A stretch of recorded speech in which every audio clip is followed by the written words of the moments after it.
Little Earn here. Kaine right here. And I'm happy to say we didn't scare off the interns. They are still here as well. It looks like they're multiplying. They're multiplying. They're like those, what was it, that Disney movie where you got things wet, or even the Gremlins? The Gremlins. Did you just call the interns Gremlins? No, no, I know. There was the Disney movie before. No, the I'm going to get myself in trouble. Yep, yes, again. they're multiplying. Yes. No, you're not Gremlins. Come on. You know what? I wanted to point out, we mentioned that story, the Marc Jacobs cocaine delivery story.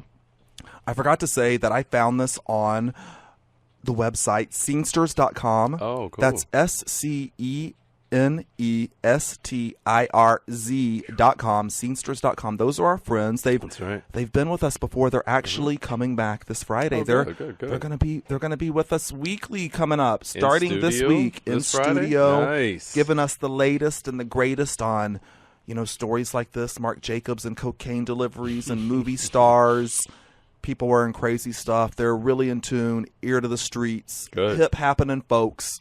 I might have to get some fashion advice from these characters because they're always dressed to the nines. They're going to be here Friday. Cool. And then they're coming back every week so everybody out there can get their fill of pop culture information, because I'm not good at that. Yeah, I'm not good at that. Either. I'm not good at that. We're going to leave it to our friends. Leave it to the experts. Leave it to the experts. Excited to have them here on Friday. Make sure you tune in. In the meantime, again, go to their website, scenesters.com. That's SCENESTIRZ as in zebra.com, scenesters.com. Glad to have them on board. Absolutely. So last week, you were gone. Yeah. And I was talking about a case. I don't know if you heard about this when you were traveling. A gentleman had gone into a CVS pharmacy in Chicago. He broke the law. He shoplifted crayons and toothpaste. Okay. And he ended up being put in a chokehold by the manager. The manager made a citizen's arrest. And when he was in the chokehold, he actually died. I don't know if you heard about this. I did not. You need to check that out. And so I had a conversation just about, was this right? And there were other inconsistencies that were coming out in the story. Yeah. And it was just very sad, all the way around. And this was a manager of a retail establishment who is now, they don't know if they're going to charge him with murder. At first, they weren't going to charge him with anything. There was a public outcry, and it was a very just sad situation. Yeah. Found another story that kind of hit me the same way, and even more so because this time it actually involved police. Mm-hmm. And this is a story that's making headlines across the world right now. As a matter of fact, this story's going to be big. Yeah. I think we just really have heard the beginning of this. I think so. Detroit, Michigan. All eyes are on Detroit, Michigan right now. Why is that? We're going to tell you.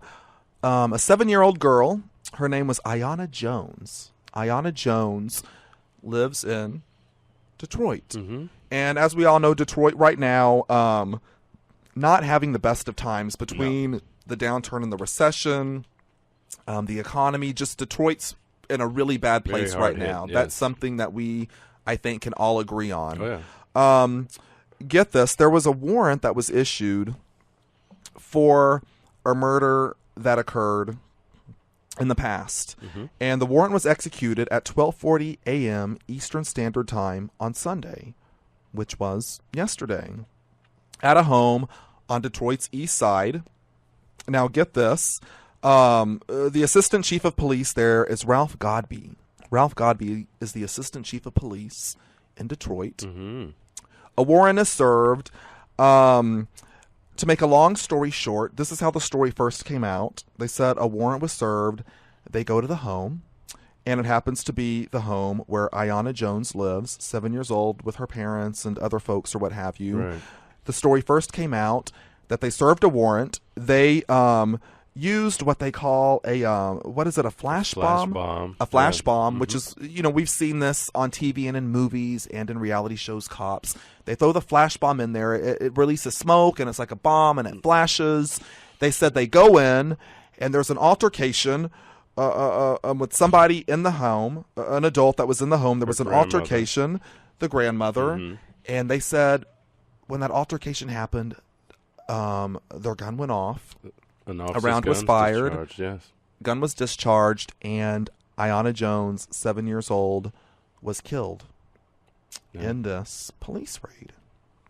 So, that was horrible. Absolutely. Horrible stuff. And, I initially began just questioning, obviously they're searching for a murderer, and that murderer needs to be caught and, needs to be put away once they are in fact convicted, if they are in fact the murderer. Right. That definitely needs to happen.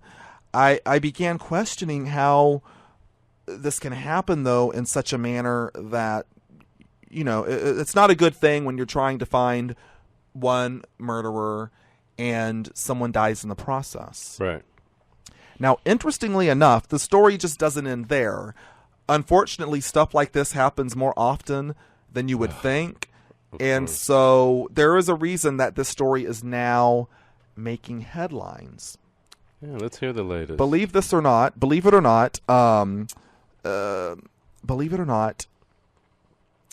the police who executed this raid. Now, everyone knows I canceled my cable. A&E has that show called The First 48, Right. which basically is the reality type of show. It's more like it's a docudrama. I don't want to say reality show. I mean, it is reality, but it's not, reality. When you say reality, you get like these negative connotations. This is like an award-winning docudrama show. Believe it or not, they were actually filming this raid to be used in the television show. How crazy is that? How coincidental and crazy is this? They were actually filming everything that was going on as part of this show. Now, the family for Ayanna Jones, they have hired an attorney. The attorney's name is Jeffrey Feiger, and he has now come out. He said he has seen 3 or 4 minutes of the video of the raid. Now, he declined to say whether it was shot by the crew for the A&E series, The First 48. And again, they have been shadowing the Detroit homicide detectives actually for months. Now, police said, like I said, that they threw a flash grenade through the first floor window of the two-family home and that an officer's gun discharged, killing the girl during a struggle with the girl's grandmother inside the home. Right. Now, get this. The attorney said the video shows an officer lobbing the grenade and then shooting into the home from the porch. Right. I'm going to quote Feiger right now. He says, quote, "There is no question about what happened because it's in the videotape. It's not an accident. It's not a mistake. There was no altercation. Ayanna Jones was shot from outside on the porch. The video shows clearly the officer throwing through the window a stun grenade type explosive, and then within milliseconds of throwing that, firing a shot from outside the home." Let me just throw this out here before we talk about this. Yeah. A&E spokesman Dan Silverman said neither he nor anyone else from the network would comment about the case, and he denied a request by the Associated Press for the footage. Detroit police were trying to obtain the film crew's footage, Assistant Chief Goodby said on Monday. Now, Feiger is saying the investigation needs to go further. And again, he says the videotape shows clearly that the assistant police chief and the officers on the scene are engaging in an intentional cover-up of the events.